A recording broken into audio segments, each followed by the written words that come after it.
పవన్ కళ్యాణ్ గారు మీరు వరద ప్రభావిత ప్రాంతాలకు వచ్చి వారికి ధైర్యం చెప్పలేదని కొద్దిమంది విలేకరులు అడిగిన ప్రశ్నకి సరైన సమాధానం చెప్పాడు పవన్ కళ్యాణ్ గారు.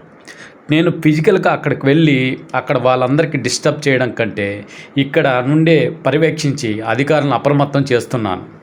మొత్తం నేను మొదటి నుంచి కూడా నేను అప్రమత్తం చేస్తూ అధికారుల చేత ఏం పనులు చేపియాలో అన్ని పనులు చేపిస్తున్నాను. నేను అక్కడికి వెళ్ళి చాలా ఇబ్బందులు ఫేస్ చేయవలసి ఉంటుంది. నా కోసం ఫ్యాన్స్ చాలామంది వస్తుంటారు, ఎగబడి వస్తుంటారు. అక్కడ ఉండే పరిస్థితులు సరిగా లేవు. ఆ పరిస్థితులను చూస్తే చాలా ఇబ్బందికరంగా ఉంది. ఎక్కడ ఎలా ఉంటుందో తెలియదు. మొత్తం గుంతలు వాటర్తో నిండిపోయి ఉన్నాయి. అక్కడక్కడ వాల్స్ దెబ్బతిని ఉన్నాయి, ఫోన్లు వంగిపోయి ఉన్నాయి. నా కోసం వచ్చే అభిమానులు ఆ ఫోన్లు ఎక్కి ఆ గోడల పైకెక్కి ఏదైనా పొరపాట్లుగా జరిగి ప్రమాదాలు జరిగితే తర్వాత ఎక్కువ డ్యామేజ్ అవుతుంది. నేను అక్కడ ఉండడం కంటే కూడా ఇలా దూరంగా పర్యవేక్షించడమే చాలా ఉత్తమమైన విధానం అని నాకు అధికారులు కూడా సూచించారు. నేను ముందు వెళ్దాం అనుకున్నాను, తర్వాత అధికారులు కూడా ఇక్కడికి రావడం కంటే మీరు దూరం నుండే సూపర్వైజ్ చేయిస్తారని నాకు సలహా ఇచ్చారు. అందుకని నేను తడపటాయించాను. వెళ్ళాలంటే నిమిషం పట్టదు, వెళ్ళొచ్చు. వెళ్ళిన తర్వాత జరిగే పరిణామాలు ఎలా ఉంటాయో నాకు తెలుసు. విజయవాడ వరద ప్రభావిత ప్రాంతాల్లో జరిగిన నష్టాన్నంతా నేను ఇక్కడ నుండి అధికారుల ద్వారా తెలుసుకుంటున్నాను, అంచనా వేస్తున్నాను. అక్కడ జరిగేది minute to minute up to date అవుతున్నాను. ఇంకా నేను ఎంత చేయవలసి ఉంటే అంత శ్రమిస్తాను.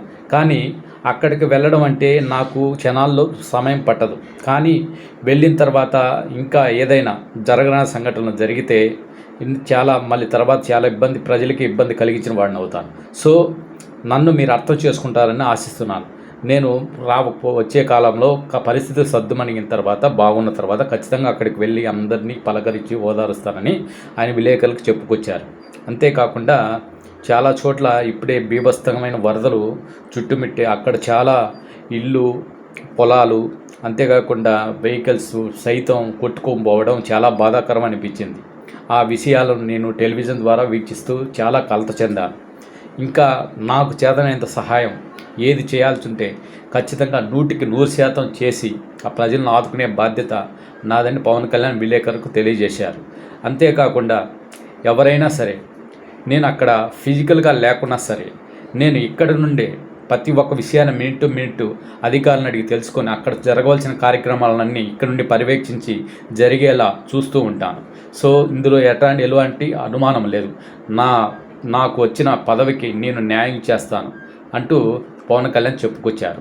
సో వీడియో నచ్చితే షేర్ చేసి సబ్స్క్రైబ్ చేయండి, కామెంట్ చేయండి. జై హింద్, జై భారత్.